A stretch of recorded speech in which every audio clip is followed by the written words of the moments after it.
The City Council meeting of the City of Bel Air Beach, Florida, Monday, May 1st, 2017 at 5:30 p.m. Will everyone please stand for the Pledge of Allegiance?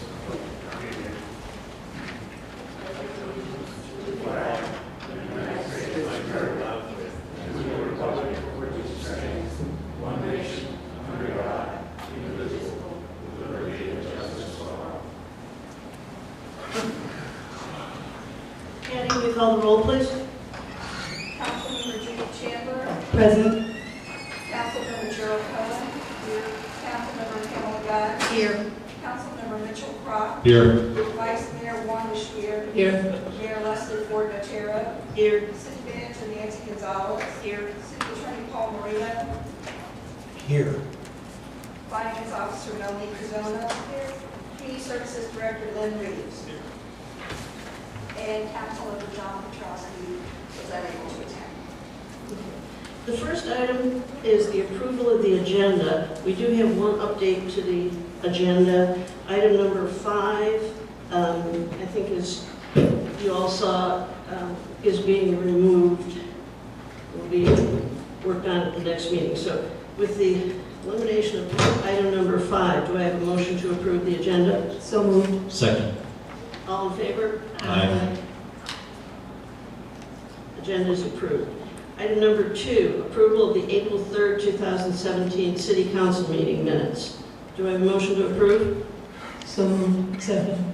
Any additions, corrections? All in favor? Aye. Opposed? Minutes are approved. Item 3, citizens' comments.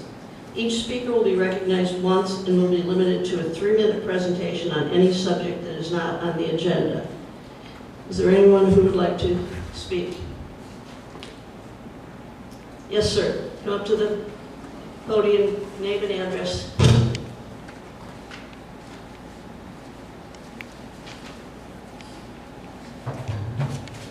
Glenn Gunn, 2215 Donato Drive.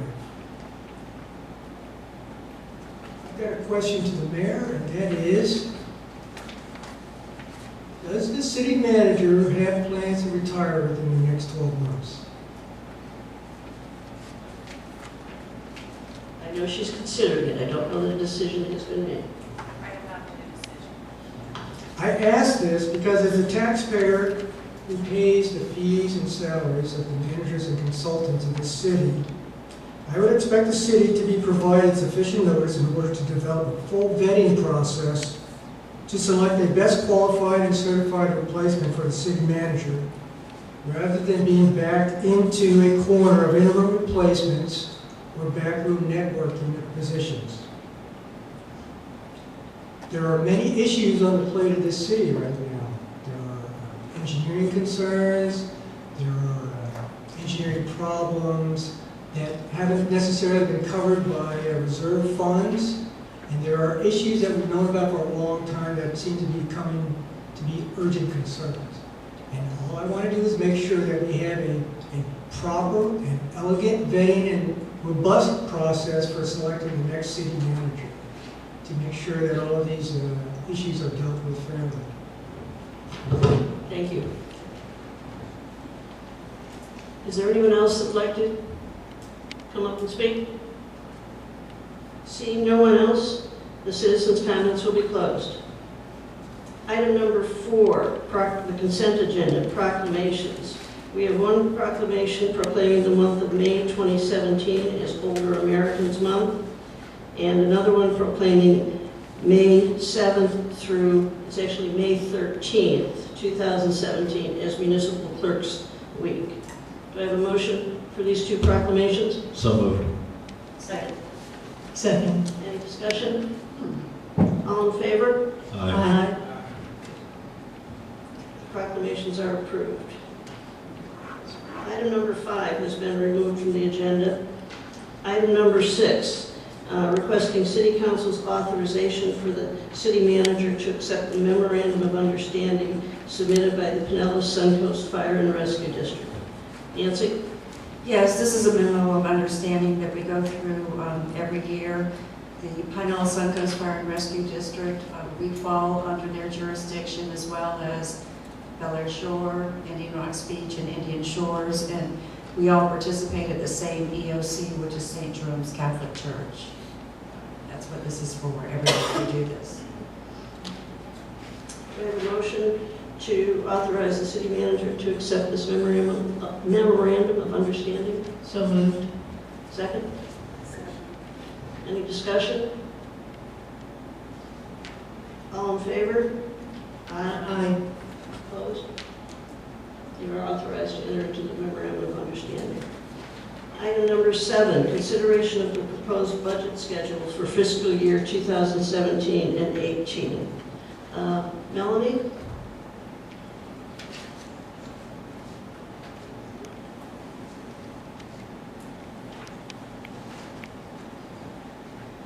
This is just a budget schedule that I put together based on the timelines that are set forth by the state and the county. It makes sure that we're not meeting anytime that the school board is meeting or anyone else. And I tried to make sure that we were not. Okay, check the microphone. Okay, good. I tried to make sure that we were not going to be meeting on any holidays either. So there is some wiggle room. So if anybody has a problem with any of the dates, let me know. And as long as it falls within the guidelines for meeting, I can make some changes if necessary. Do I have a motion to approve the proposed budget schedule? So moved. Second? Second. Any discussion, comments, changes? Mitch, you look like you've got something. Yeah, I'm just looking, I know I've got some conflicts on there, but, I mean, we don't all have to be here, right? I can make 2 out of 3, I think. All in favor of accepting the proposed budget schedule? Aye. Aye. Opposed? Thank you. Item number 8. Paul? Yes, ma'am, this is Resolution 2017-05, a resolution of the City Council of the City of Bel Air Beach, Florida, amending Resolution 2009-12, creating an administrative or prosecution assessment for code enforcement investigations and prosecution as permitted by Section 162.07, parent 2 of Florida statutes, and establishing an effective date. What this does, Mayor, is it's closing a loophole that our special master found in what she can do to assess fines or costs, actually costs. Do I have a motion for Resolution 2017-05? So moved. Second. Any discussion? Anyone from the audience? Patty, can you call the roll, please? Councilmember Cohen? Aye. Councilmember Gunn? Aye. Councilmember Pratt? Aye. Councilmember Chandler? Aye. Vice Mayor Schwer? Aye. Mayor Notaro? Aye. Resolution 2017-05 passes 6-0. Number 9, report and request by recommendation from the Bellevue Estates Island Ad Hoc Committee on Undergrounding. Mitch? Yes, well, if you look at the notes that we have in the backup material, really the original recommendation from the committee was to request $5,640 to basically get what we felt would be a more concrete estimate of the costs for the undergrounding of the 116 homes on Bellevue Island. In reviewing that process, we were informed by the city attorney that it was not possible to piggyback on the engineering services, and so that would be kind of an impossibility, if you will, at that point, to request the funding to someone that we weren't allowed to pay. So, given that, we are kind of, and we were running our meeting here just before this one, basically the group has a quasi-commitment that there is funding available for the overall project should we be able to move forward with it, which is a good thing. The problem is that we really don't, throughout the committee, we don't have a really good feeling or comfort level with the current engineering reports that we had. And so I think at this point, what's going to be our two options is whether we're going to somehow privately fund the better estimates, or if we're going to engage the services of the folks from CPWG, who seem to be able to give us numbers that will be within 10% of the actual costs. Then if we do that through the city, we're going to have to put on an RFP for specialized services. So we're kind of up in the air as to where we're going with that at this point. Comments? Council? And I know there's at least two other members of our committee on the council, so they probably could add to that. Are there any comments from the citizens on the committee? I know that I was sitting in on the meeting, and I know basically they could have used a little more time if they didn't have. So I was wondering if any of the citizens that were there, or we have our banker here tonight too, if he has any comments. I know there were questions at the meeting from the attorney, very concerned about how the funding was going to happen. And we did have a banker there who was here to answer questions. As a member of the committee, one question I had that I don't think we've had a chance to explore was, one of the options that we were exploring was separating out the overall proposal and isolating just the first task, which was refining the cost to get within a 10% confidence coefficient on the total cost. And I'm wondering, again, we didn't have time to really explore that, is that something that would be legitimate to say we're only going to do task one at this point, and then once we get that out of the way, determine how we proceed with the rest of the project? Paul? If the council wants to take the position, then all you're going to do, all you're asked to do is to fund phase one as defined by the CPWG group. Then it's your call as to whether you want to do that, as distinguished from the estimates that have been given to you already that you paid for from another engineering group. I think it's Stewart Associates. I think the thinking on that is they want accurate figures, and also those figures are necessary in order to put it on the petition, so that the citizens have an accurate, whether it's higher or lower, but an accurate figure for them to make an informed decision on the petition. They can't move forward without those accurate figures. In funding the total consulting from the engineers, the total isn't necessary in order to do the petition. They just need accurate figures. It's council's call as to whether or not they want to segregate out anything from the proposal except section one or task one, and not give this company anything beyond that point. As we go beyond that point, we go out to bid.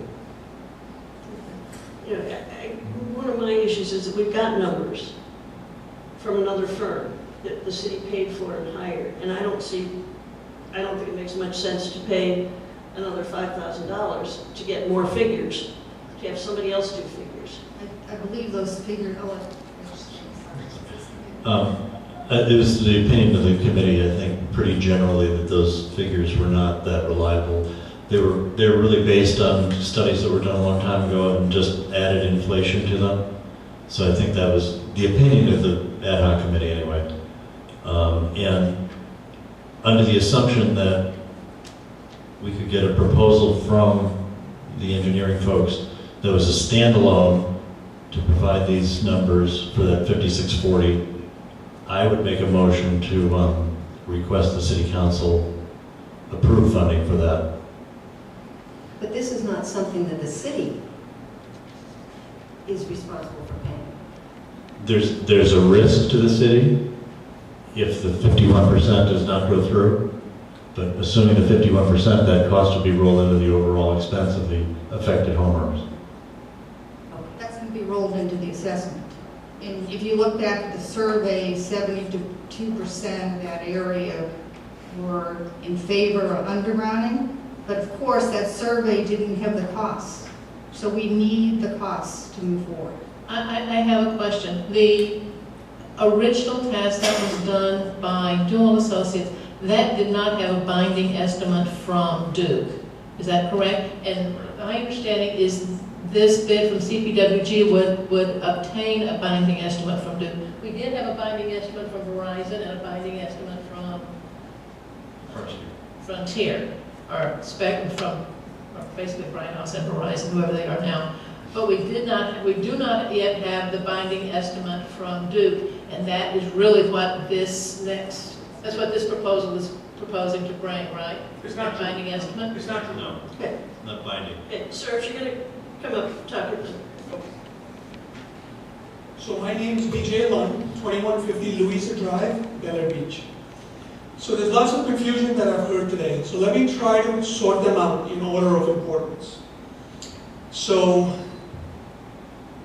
the ad hoc committee that I'm a part of was asked last week to take a vote on getting accurate costs, non-binding costs.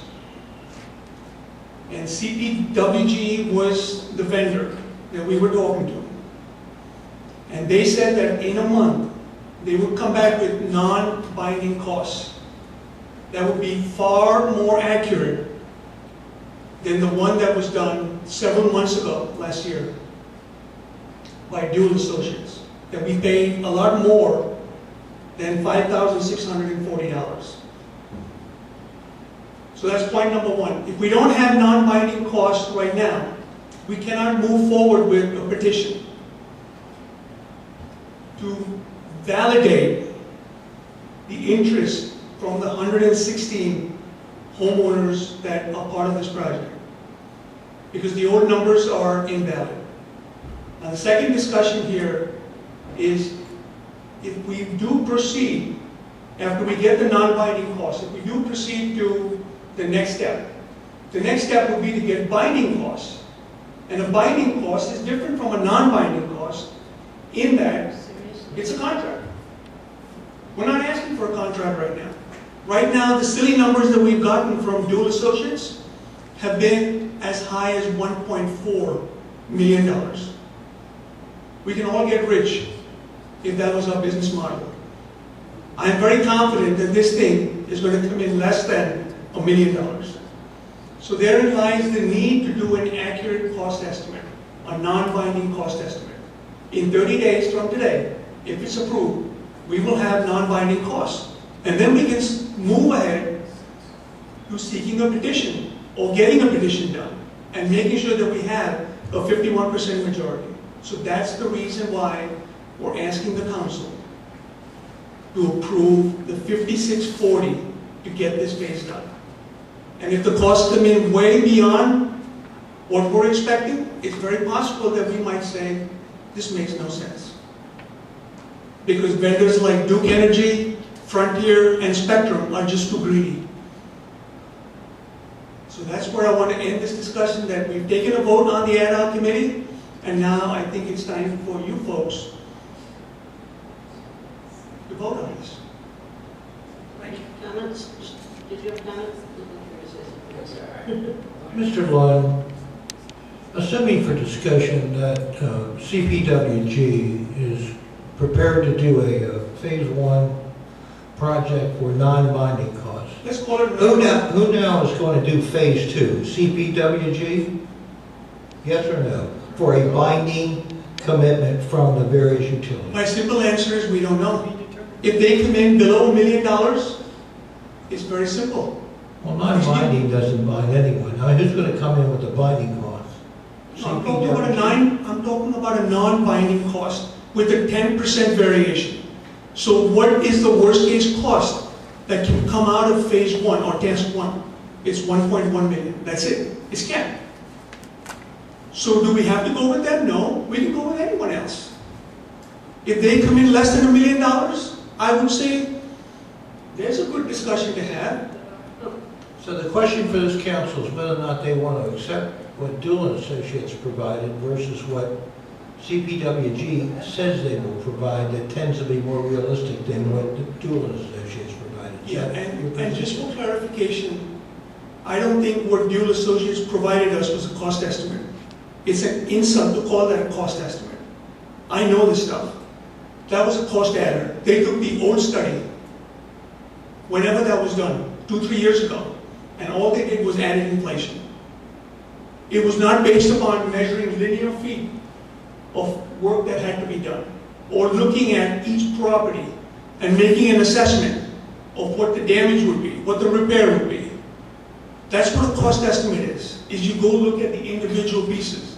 It's not that you take an old study, dust it off, and put down an inflation factor. As you know, the last study came in at $700,000. And what Dual Associates did is they increased that number to $1.4 million. Now, I grant you the old study had some errors in them. It was incomplete, but not to the tune of 2x. When the old study was done, didn't they measure? I mean, how did they get the original study before they added the inflation to it? They had to do some measurements. Someone from CPWG has to answer that question. It's really not clear what the parameters of Doolin Associates study was. It really isn't at all. So, someone else comment? And that's what the confidence level is so low. Okay. Glenn Gunn, 2215 Donato, also a member of the ad hoc committee. To clarify and answer the attorney's question, the follow-on construction work after the completion of this task one is to be determined within the budgetary and legal constraints of the city or the state regulations and laws. My question is CPWG ready to break out that task one as a standalone engineering estimate that we could use for as an accurate data point for petition purposes and as a data point for sifting through any possible future bidding process? Mr. Arden? Is there someone here from CPWG? Yes, there is. Sir, if you'll come forward, state your name. Yeah.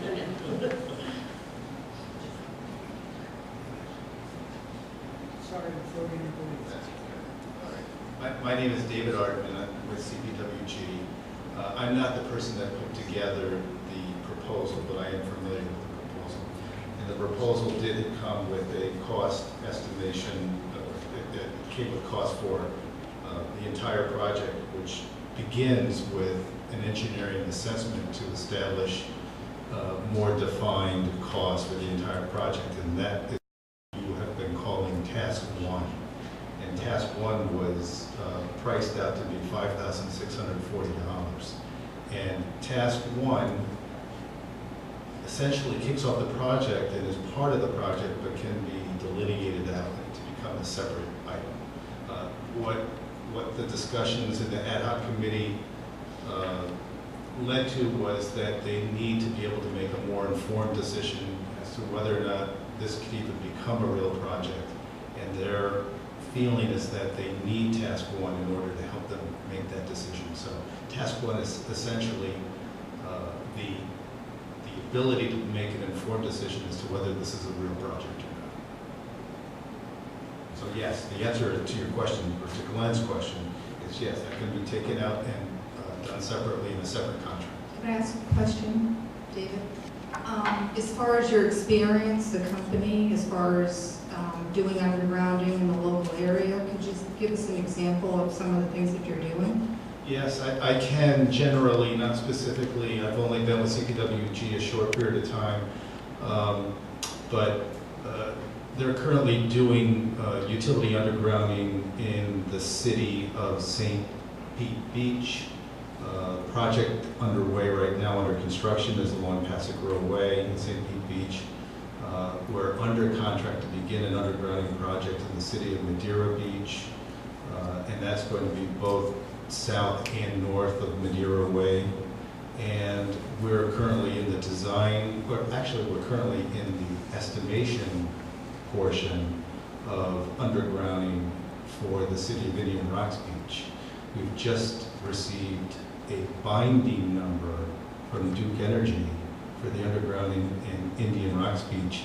And when you get a binding number, the clock starts. So they now have just 180 days to move forward with that before they have to go get a new binding number. So you're doing current projects, so as far as estimating the project within our city, I can understand why your figures would be more accurate, because you're doing it right now. Yeah, those are just the 3 current projects we've done. We've done other projects for other beach communities on Barrier Island, but those are the 3 that are ongoing right now.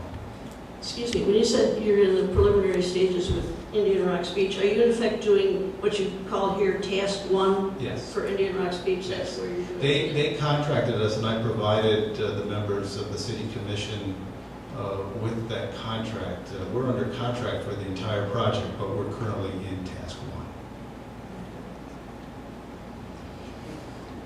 One more question.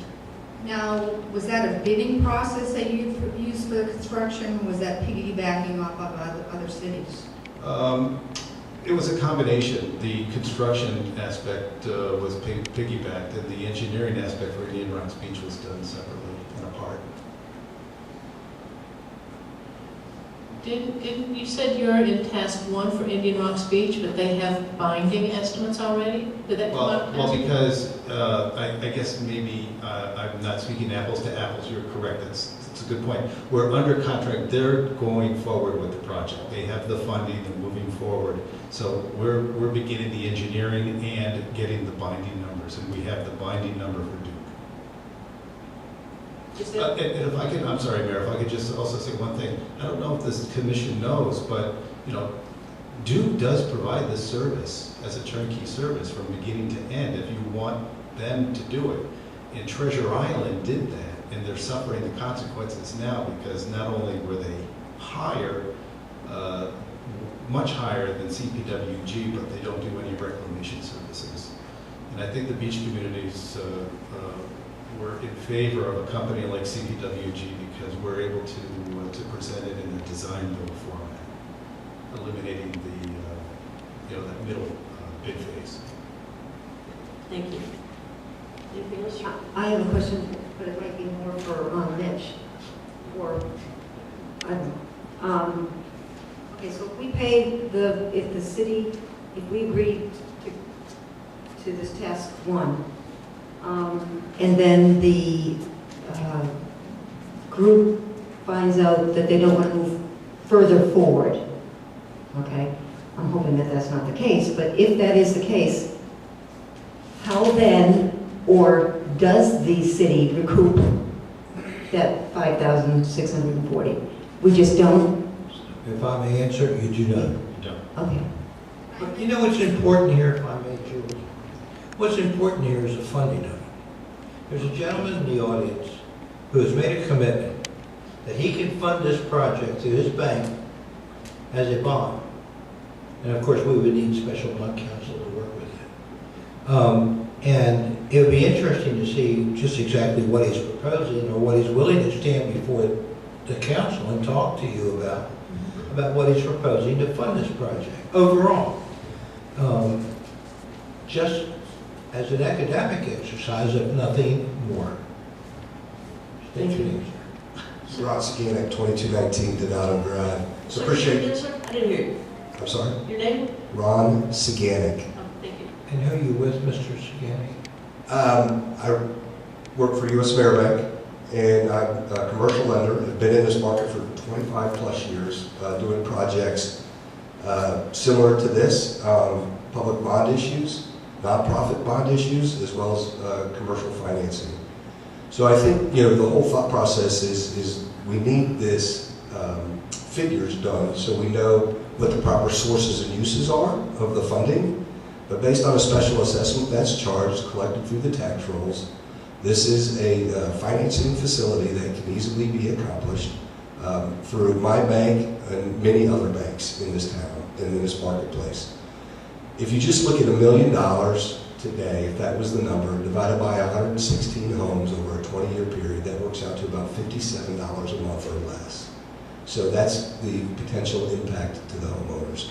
Until we have a number, and we all feel strongly that it will come in below that number, then we can do the petition process with the homeowners and accurately get their buy-in as to whether or not they're willing to pay that.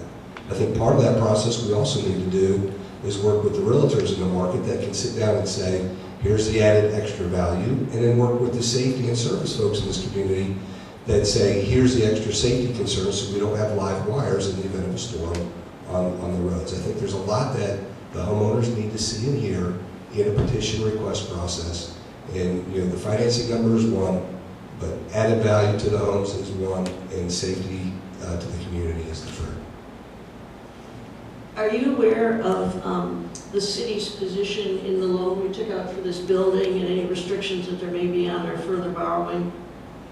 I'm not in all the details of the understanding of the city's commitment, but this would not be, this special assessment is not a general obligation of the city. It's secured by the special assessment placed on the homeowners.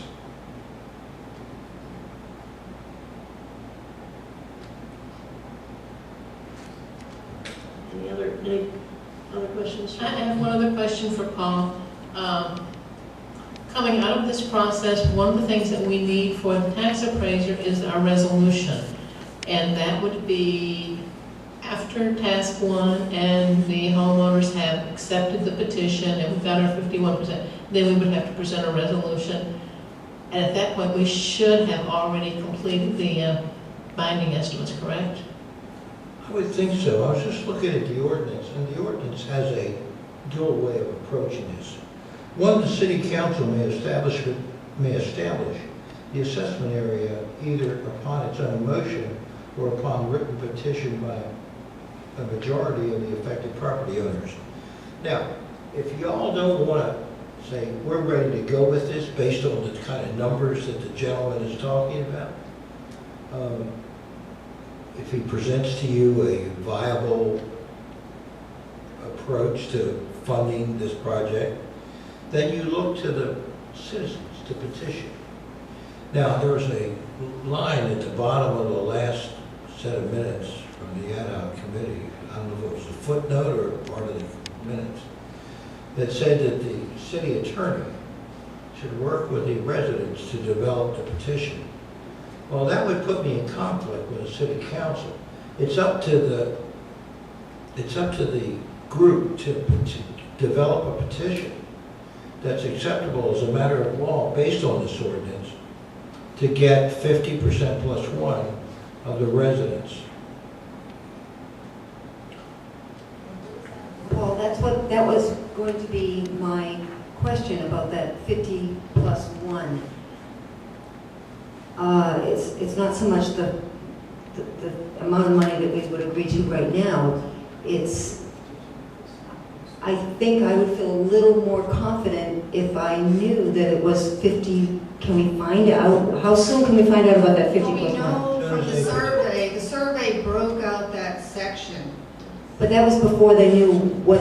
Well, but before the survey was done, I asked a few times that we should have a cost put in the survey. Right. And city council decided we didn't need the cost for the survey.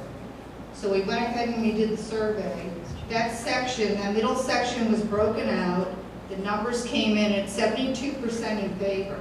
Another question as far as Jules asking about what happens to the money if we spend $5,600, do we lose it? My concern is if we don't move forward, do we move back to what the survey said? The survey said 60% of the residents citywide were in favor of underground. But the only thing They wanted it done as soon as possible, but city council decided at one point that that might be too much to bite off. And that's when we started down this route of looking at the small section of neighbors who were in favor, 72%, and let's test it out here before we move on doing the rest of the city. Back a couple months ago, we had someone from Howard Drive. She indicated everyone in her neighborhood wants it. Harrison. Harrison, excuse me, not Howard. and city council said, we just want to stick with this one group for now and get this done. So I'm saying, let's move forward with this. You know, we keep on getting caught up in the costs. We can't make decisions without the accurate costs. I agree with most of that, except for the fact, and I'm not saying, I'll just state what I want to say. The survey, I think we all agree that it, let's use a nicer word, it was not, we didn't like it. That was a reflection. But that was the whole, gosh, I hate this, that was the whole city. Okay, now we're talking about the section, and the city, we want to do what we can so that it can move forward.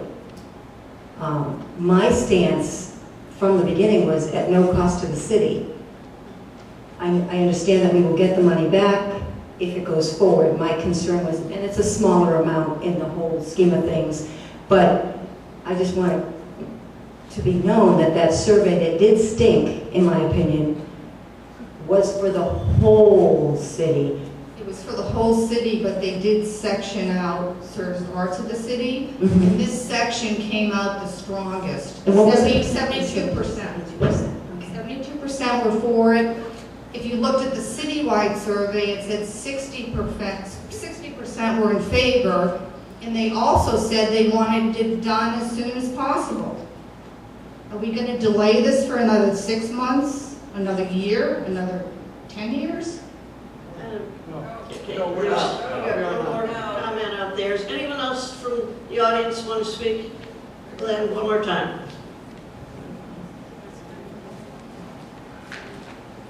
Councilor raised a good point. I think if you go back to the draft of the ordinance, there's two ways of doing this.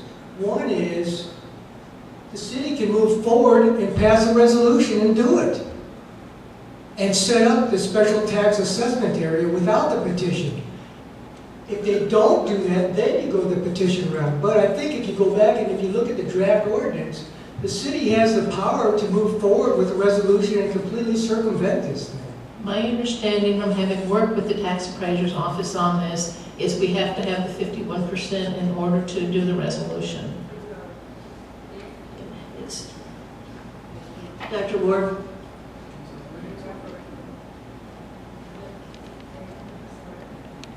Dr. William Ward, 2199 Louisa Drive.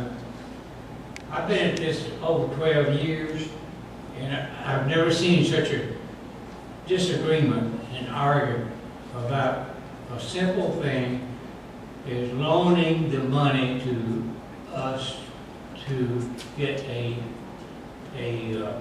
amount that we need to start with, okay?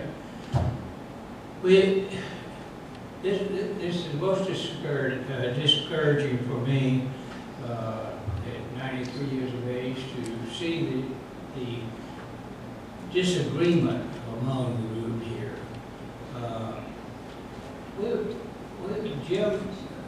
Jim Carvin and myself and Barb went around on Saturday morning, door to door, and asked people if they would like to have undergrounding.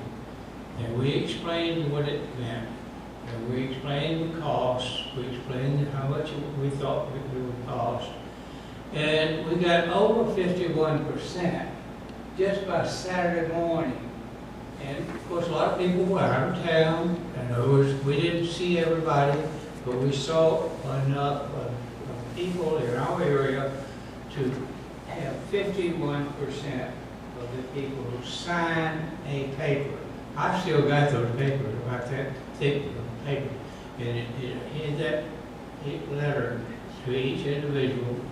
It has in there about, possibly costs, what we plan to do, et cetera, et cetera. So we explained it thoroughly, and we got over 51%. I don't know what the argument's about. We're not arguing, we're discussing. 72% on the survey, which you people wanted and prescribed, and you should go by that. We will. Do we have that, Mayor? Pardon? Do we have that, the name, the list of people, or list of the And you numbers? said approve, no, they have to put together a petition. And it's my opinion that we've already paid for these numbers. We had Doolin Associates, who is a city engineering firm, signed up through the RPQ process. They're under contract to the city. We've paid to get these numbers. Some people don't think they're accurate, but they are numbers. And I think it's time for the neighborhood to go out and get the petition. I think if, I would be much more comfortable if we had the, I mean, we can't, city council can't just say, oh, well, I say that we got 51%, and that's great. If you have that 51%, can you bring that to us? Because How long ago was that done, Dr. Ward? That 51% doesn't reflect the current residents, does it? I'm sorry? Yes, it does. That's why I was asking how long ago your door-to-door survey was done. It was, maybe 2 years ago. Okay. Well, I think Can I make a comment? If, the ad hoc committee was put together by city council to come back with recommendations. Tonight they came back, the chairman said, no one on the committee is comfortable with those old figures. So they're recommending a new study. And I think that using the city engineer was questioned at the time. And I think I questioned it, and the city attorney said we had no choice, we had to use Doolin Associates. No, Pam, what I said was, if you're going to go with CPWG, you got to go out to bid. If they're going to look at the whole project at 5,200. No, I'm talking back when we hired Dual to do this cost estimate. Okay. And I think it was questioned, why would we choose an engineering firm with no experience? And I think I was told that we had no choice because it was someone who, one of the 3 engineers that the city's required to use. Did we have a choice back then? Oh, yes, we went out for an RPQ process back in 2014 or 15, and several engineering firms bid on it. But this was not for the underground, I No, guess. this was for city engineering, the city engineering firm, to use our multiple projects.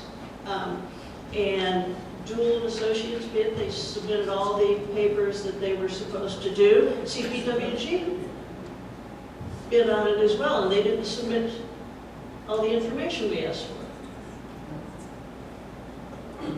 And we paid Dual over 3 times of what we were talking Okay, about. fine. I don't mind, $1,500. Excuse me, Mr. Goldman?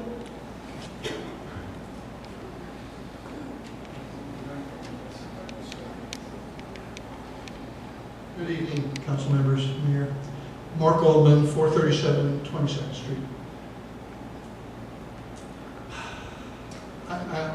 I, along with most of the folks that are out here tonight, are missing something here, and maybe you all can straighten me out.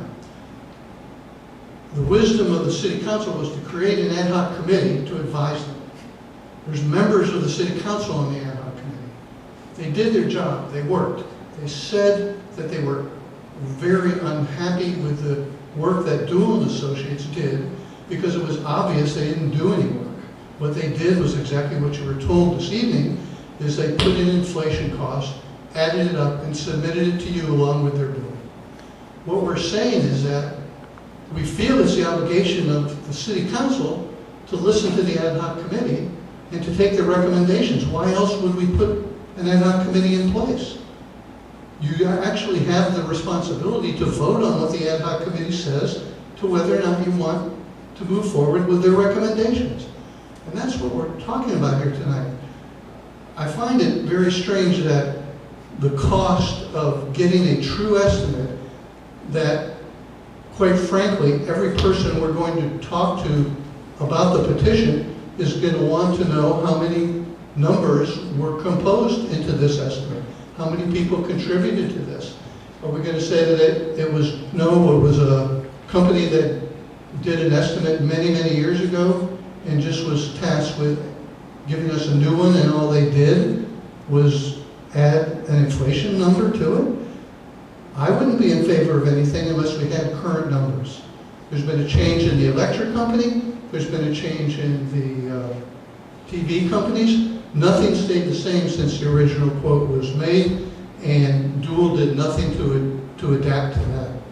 So I guess what I'm asking here tonight is to do what you all said you wanted us to do, which was participate and form an ad hoc committee to advise you.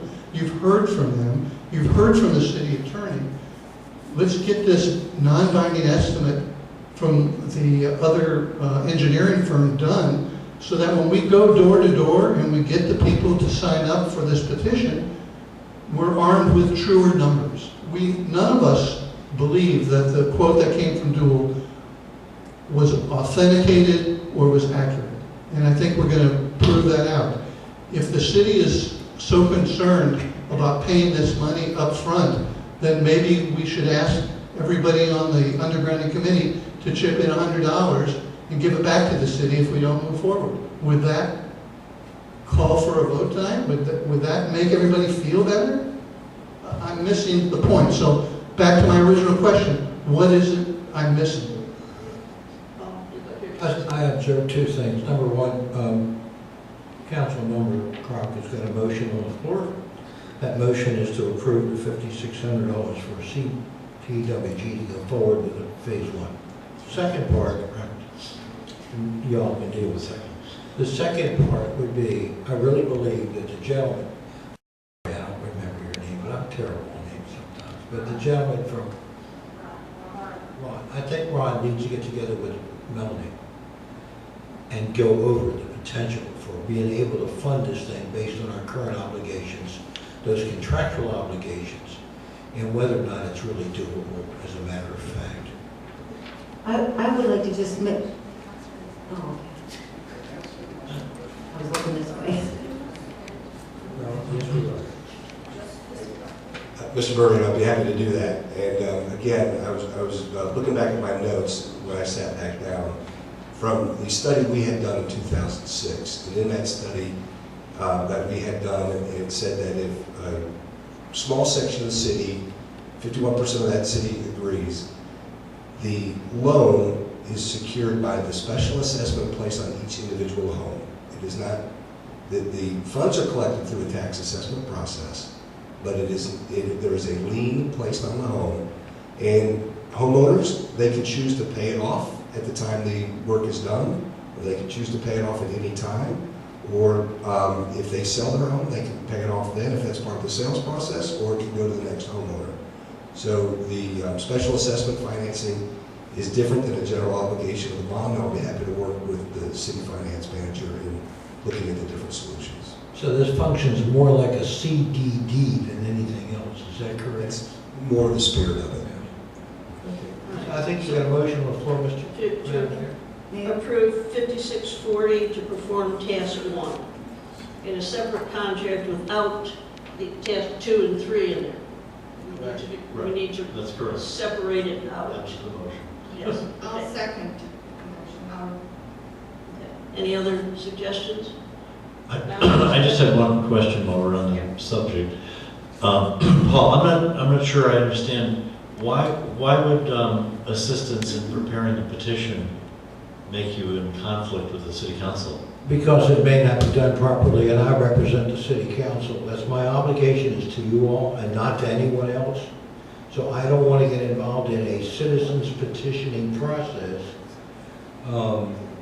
that may put me in conflict with my own client, the city council. Yeah, but isn't the special assessment part of the city finances that would be? No, we're talking about a petition.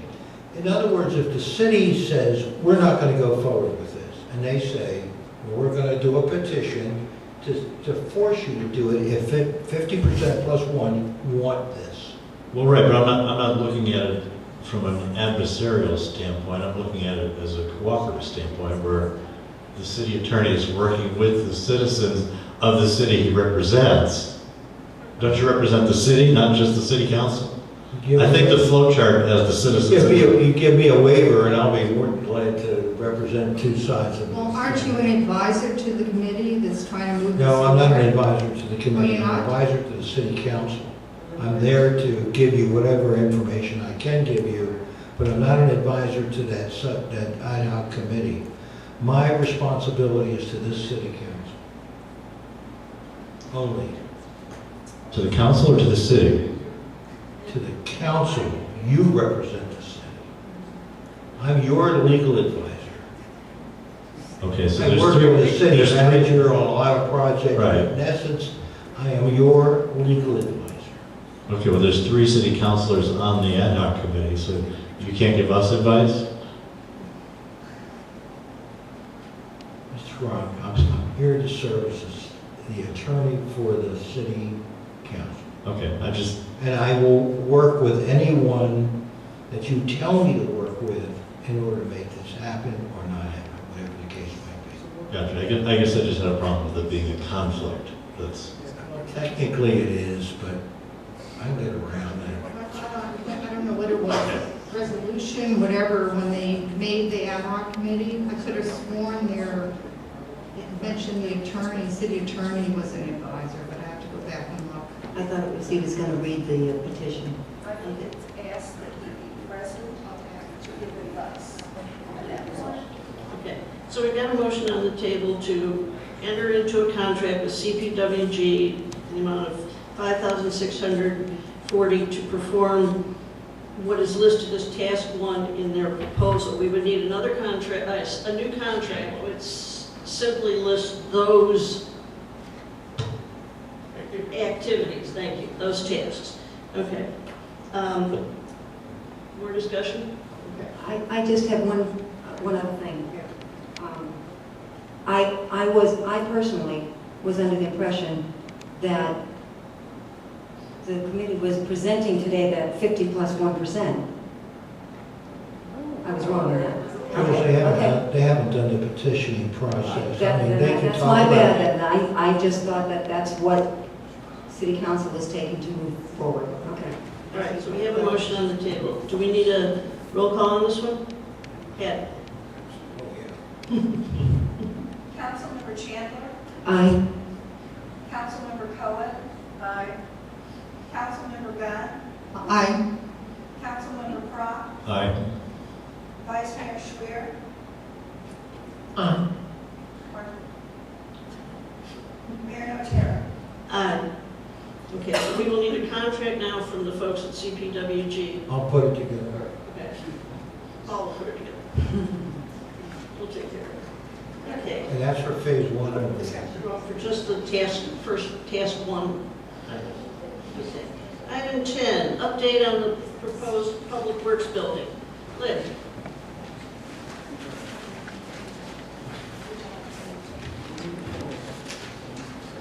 Good evening, Mayor and Council. There's budgeted money to construct a public works building where the house is currently. And I've got a suggestion, instead of building what I would call a commercial building, if we would, and I've given you a map, if we would just build a storage facility behind the house. Right now, currently in the budget, it's $270,000. And I think we can build a storage facility with utilities in it that we might need for somewhere in the range of $100,000 or less. In that process, I don't think the neighbors would, they would rather see a house with some landscaping in front of it, and this facility would go in the backyard. That area is institutional land, so there could be a storage building behind it. And it's mainly to store the trucks and things that we have here that basically sit out for the public to, do any damage they want to, I guess. But the suggestion is to leave the house there, do some modifications on the back of it, do some landscaping in the front, make the house look more appealing instead of spending $300,000 plus to tear that building down. The neighborhood may not like a commercial building there, and it's not really appropriate for that area anyway, because it's a street. We'll still use that as access to it, but the building would be behind the existing house and we'd modify the house. And I just want to see where the city council thinks we should do with that, or go the other direction that was proposed previously. I have a question. On the diagram you provided us, there's arrows showing, looks like driving around the north side of the house to get back to the storage area. Would that all be concrete then, and then the approach to the storage area would then be concrete, like a driveway? Yes, and we can do that. I talked to the Larry Flutie, the city engineer. We'd probably have to go get an extension permit, but we've got the drainage already, because when we built this building, we built for the whole parcel. And if you remember, we used that house for City Hall for a little over a year. And at that time, I guess the plan in the later years was to build a maintenance building there. And it doesn't reflect the character of the neighborhood if we put a maintenance building there. And we can make the front of it look, the house, you know, with some landscaping, and still use the house for storage and things of that nature, but not spend $270,000. So the house itself would then be basically storage for city materials of some sort? Right now, the garage area that we have, the two garages, we have moors in there, some various yard tool equipment, electronic equipment, sheriff stores in there. There's no space to put anything else in there. So by doing this, we can move the stuff that's currently in the parking lot into an area that technically is enclosed because it's surrounded by landscaping already. It would not, it would stay in the setbacks from the side yard of the Excuse me, you all are leaving while someone is talking. We know your interests were just about one thing, but it's embarrassing and it's rude to leave when somebody is talking. Excuse me. So, my recommendation is to kind of move forward to this. I got an estimate for, just went out and got somebody to give me a price for the garage. Nobody, you know, you'd still have to bid it out. It was about $65,000, and that's with utilities in it, drywall in the ceiling, and things of that nature, but do you really need that? And I think we'd get a more competitive price if we went out and bid that. I would propose making a block wall, stucco, so it looks like the house. So it blends with the neighborhood. Then I have a question. I know that there's a drop down from our parking lot to the house. Have you considered, or has anyone thought of, you know what I'm gonna say, don't you? Yeah. Coming in from that way so that there's not the concrete driveway and not a concrete, I mean, it would look more residential from the front to the residents. We can explore that a little more, but what you would be doing is, first of all, you'd be taking out 2 or 3 parking spaces, which we don't really have that luxury of. And the traffic we're talking about is a couple trucks. It's not like it's routine. And then the other issue you'd have is, because it's about a little over 2 feet higher, by the time you take the landing, you would probably eat up the other areas, you know, do other things. So I wouldn't suggest that, but we could look at it. I just thought maybe it might be a little, well, it would be a little less concrete, which would change the cost, but then we do have that drop down, and Which that has to be costs more filled than in. the little bit of Exactly, and also I was thinking for the people who live there, aesthetically, it would look more like a home because you wouldn't have that concrete driveway and then immediately to the left, the concrete. But I think we can make that home more appealing with some landscaping in front of it. Concreting the driveway so it's not gravel, you know, approaches the house. You might consider looking at pavers too, even because they're competitive with concrete. Right. I mean, you could do many things there in the front to make it more aesthetic. And I think the neighborhood, and I haven't talked to any of them, but I've heard over the years that, you know, they don't like the maintenance building or this, that, the other. And I don't think they would like to see, we'll call it a story-and-a-half maintenance building next to your house.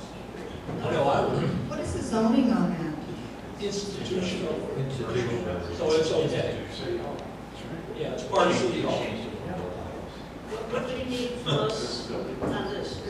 Just, you know, just a consensus that we move forward, because I would still have to bring back to you, you know, we'd have to bid the garage and things of that nature. So those things would come back to the city council, but it's going to cost more than $25,000. But hopefully not as much as the 207 we had.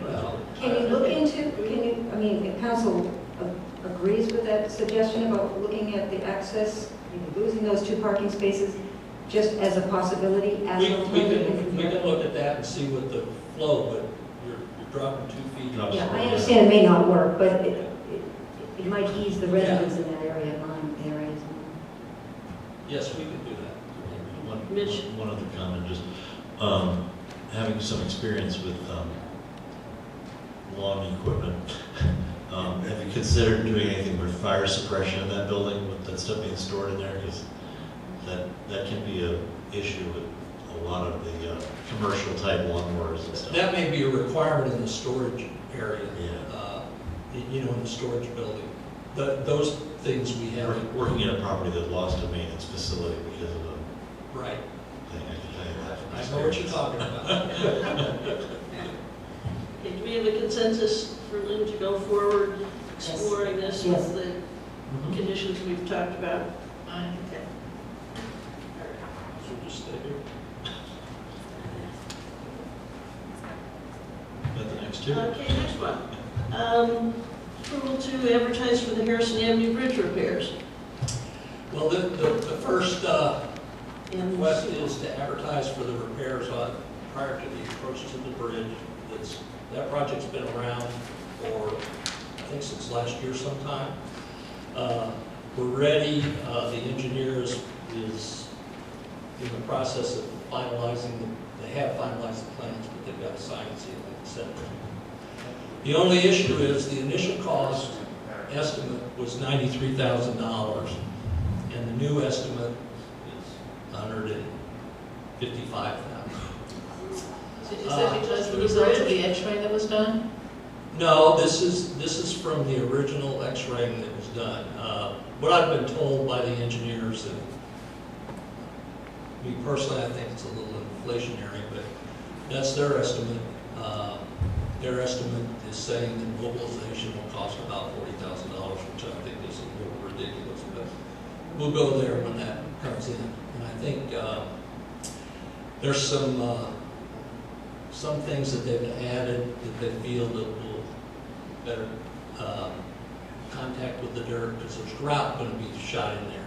And there's a mixture that they're suggesting that will tighten that dirt up that goes in with that grout. So that cost was about $15,000 more. But it's all about the bid, who bids it. And as everyone knows, through the bid process, it's whatever comes back with the contractor, and we can accept it or reject it. do I have a motion to authorize advertising for the Harrison Avenue Bridge repairs? So moved. Second. Need roll call? Do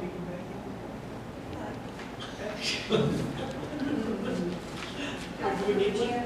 Aye. Councilmember Cohen? Aye. Councilmember Bennett? Aye. Councilmember Croft? Aye. Vice Mayor Schreier? Aye. Mayor Notaro? Aye. Okay, can advertise for the bridge repairs. Now we get the bridge seawall. Right. The engineer's working on those plans now. This was the estimate we got from the seawall company. Ruben Clarkson is doing the engineering for that seawall. But the reason I'm asking for this is I want to be able to move forward, because the city council only meets once a month. And if the plans are ready to go to bid, I'm already working on the front-end documents. All I need is the quantities, and we'll move forward. So I think this is a good process to kind of move some of these projects forward.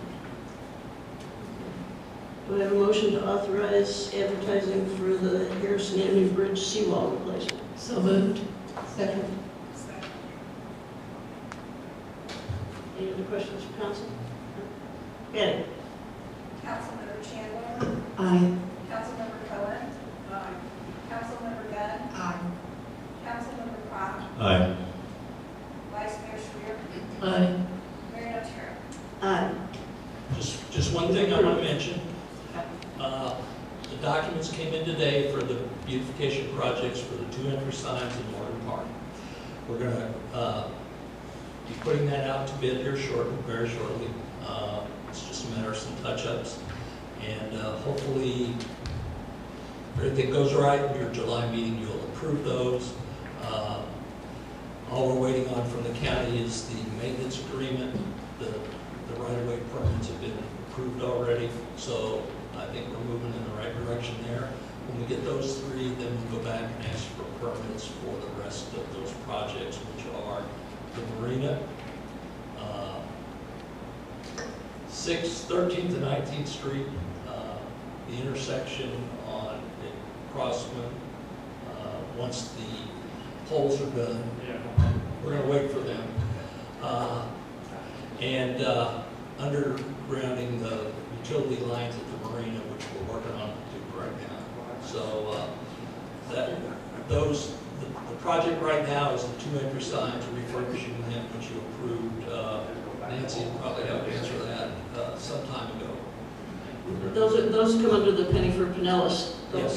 Gulf Boulevard beautification projects. Liv, do you want to just mention to them the discussion that you and I had about a new digital sign at Crossman, which that we would be able to pay for that sign out of the funding from the Gulf Boulevard beautification project, because it would be right on Gulf Boulevard. That was my idea. Very good. Well, I've talked to a couple sign companies, and I'm trying to gather some more information about actual cost.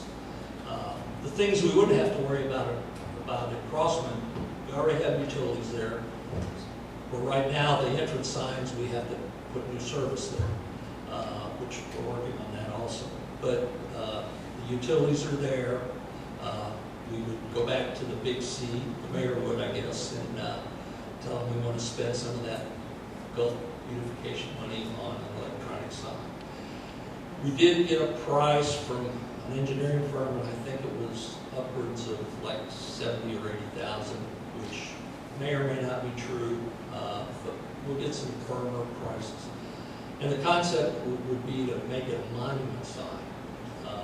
I know one of the Indian Shores put a, what do you call it, a commercial sign, I guess I'll call it, because it's on a pedestal way up in the air. Excuse me, I'm sorry, I must have missed it. What is the sign for? Information to the citizens. It's a way to promote things that are going on in the city, promote the meetings, tell people, you know. Our sign out here, if you think about it, how many people have made a comment about being able to read it? I think they can read it. That's the main point, Gerald. Yeah. So it's mainly to Well, get, it said to me, I don't know what's going on. it's mainly to get information. Lynn, were you able to find information? Because that is something I asked our community services director on my very first meeting, is about a sign out there. That people don't know when the meeting is, they don't know what's going on, and they're driving by, so even if they could read it, they couldn't read it. I mean, it's just so small. He came back with a very high number. I don't know if that information... Well, no, what I'm saying is if we put it on Gulf Boulevard, Right. at the corner of Crossman, then we can use Gulf Boulevard beautification funds for that, which Good means, thinking. from a digital point, it can be changed right here at City Hall, because it's basically a computer board that you type in and tell it what to do. If you want the color to be purple or green, it's up to you. If you want it to look like fireworks, go for it. But those digital signs are very eye-catching. Probably something similar. Actually, there's a Realtor just up in Bel Air Bluffs that just put one in. I believe it's Remax. Yep. If I'm wrong. Largo Library has one. But that's, I'm looking more at a monument sign that fits in with the character of the city. Aesthetically pretty. Yeah. Thank you. That's it. Thank you. Thank you. Mayor and council comments. Carol? I already spoke up, but Speak into your microphone, please. since we, to the best of my knowledge, have never heard from Cookie Kennedy about a sign, we had a taste of bad traffic 2 weeks ago. For some reason, it was clogged up all the way back to almost Fort Harrison. Sand sculpture. And I don't care what it was, you know, it posed another problem. I would like to see us go above Cookie Kennedy, to see if we can get some kind of an electric sign that warns people about the weight going to crossing over our bridge, and that they need to readjust and either head north or south. You know what happens that I found, that I've heard a lot of people tell me that live in Clearwater Beach, is when you hit your GPS, your maps, Google Maps or whatever, you ask Siri, it gives you an alternate route, and it gives this as the alternate route, unfortunately for us. These people know where they're going. Yeah, I that's- know where it's bad. Yeah, because it was bad. Okay. Anything else? No. Nancy will follow up on that, or I'll talk to Cookie next time I see her. There's a lot of engineering that involves in getting those signs up there. They've got to have the sensors along the way. And I do believe that's already in the plans in Fort Pinellas. You can follow up on that if you want to, but I believe it was already in there. But it was a little further. I would hate to see this summer pass again. Oh, no. Okay. Jules? Yes, I just wanted to, at our board appreciation luncheon, I just wanted to thank everyone that paid it forward, and that we don't need to have a day to pay it forward, if we can pay it forward every day. And I just wanted to let it be known, I've been very, very impressed with our new community services director. His follow-through, his just focus. If I ask him a question and he doesn't know the answer, he finds out the answer and he gets right back. I'm just very, very impressed with that, as I'm sure. We're lucky to have him. Yes, so thank you, Lynn. And that's it for now. Yeah. Question, I don't know if it's for Kathy, but when we post the city council agenda, you know, prior to the meetings for the general public, why don't we put the backup material with it? Because a lot of these, like tonight, this hot issue, there were quite a bit of backup information, and the citizens come in here not knowing that. And it'd be nice if they had a chance to read it ahead of time. You mean post it online? Online? Is that an issue? No, because it refers to backup material that typically is not on there. You know, just the bullets. Okay. Good suggestion. Did it? Mitch? No, just want to thank the council for their support of the recommendations of the committee, and we'll see hopefully they'll move forward. Yeah. But isn't it interesting how they got what they wanted and they left? Wanda? No comments, thank you. I hope you all noticed out in front of City Hall, by our City Hall sign, we have a little free library now. It was built by a gentleman from Oldsmar that our community services director got us in touch with. It's a beautiful little machine. And for those of you who don't know about Little Free Libraries, it's a national organization, and they got some down in Indian Rocks Beach. They got a bunch up in Dunedin. But it's a take a book, bring a book. There's some good stuff in there right now. So afterwards, if you want to go out and see if there's anything you want to read, if you want to clean out your books at home, bring them over and put them in the Little Free Library. So I'm very glad. Soft or hard? Pardon? Soft or hard? Yes, Either. yeah. Yes. Yes, either or. That's all I've got. Paul? No, ma'am. Okay. Nancy? Yeah, I just wanted to thank Patty for her work on the board appreciation luncheon, and we'd like feedback though on the food, if the men didn't like the food. Did they like it or no? It's great. They did like it? Because usually we do heavy, we do Alfanos, so this was more like, I hate to use, I'll say ladies' food. I wasn't gonna say chicks' food. They went home for lunch after. Okay. If they went away hungry, it was their own fault, because we're playing a field trip. Okay. If there's no other, comment? Good. Motion to adjourn. So moved. None.